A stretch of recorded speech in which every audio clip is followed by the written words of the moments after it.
Well, I've been speaking to Moscow-based defence analyst Pavel Felgenhauer, and I asked him how serious a challenge to President Putin's authority this might be. Well, this is very serious. I believe this is the worst crisis, political and maybe military too, of Putin's 22.5-year rule over Russia. There was a similar event in 1993 under his predecessor. There was fighting in Moscow, a kind of civil war, but nothing, well, Putin was at the helm. So this is a very grave crisis that basically threatens the foundations of his regime. So a developing situation at the moment. How could this potentially play itself out?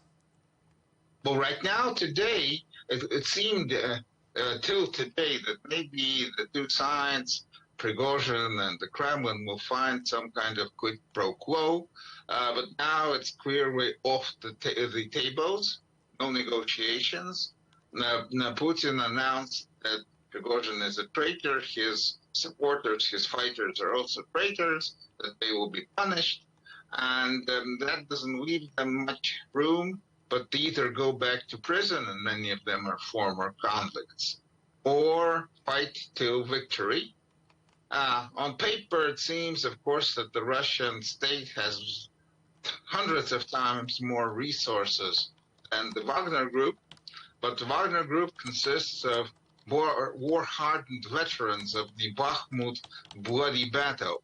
And what the Russians right now authorities can throw against them are soldiers of the rear, paramilitary police, conscripts, which are no match for them.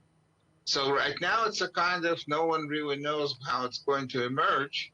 It's either going to be the Putin or it's going to be Prigozhin taking over maybe Moscow. And at least there's a possibility that this military revolt may evolve into a revolution. So reports coming out that leaders of CSTO countries in an alliance with Russia are saying that this is an internal matter for Russia. What can we read into that? Well, that means they won't be sending any military help. I don't know if anyone's going to provide Russian officials with sanctuary if the regime begins to crumble.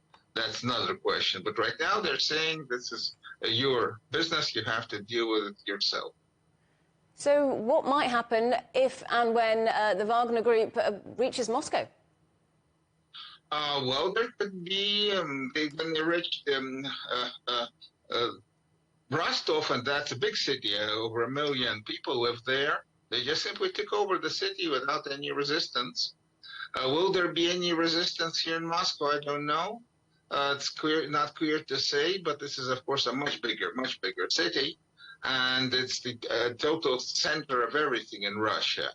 I mean, logistics, air, railroad, road, finances, administration, bureaucracy, politics, everything is here. If you lose Moscow, you lose Russia. And what could this potentially mean for the war in Ukraine? Is this the moment when Kyiv could ramp up its counteroffensive? Well, yes, this is good for the Ukrainians, because if the Russian authorities decide to pull crack troops from the front line into Moscow to face the Wagners, that's an opening for the Ukrainians to push forward. And what about other countries on Russia's borders? How might they react?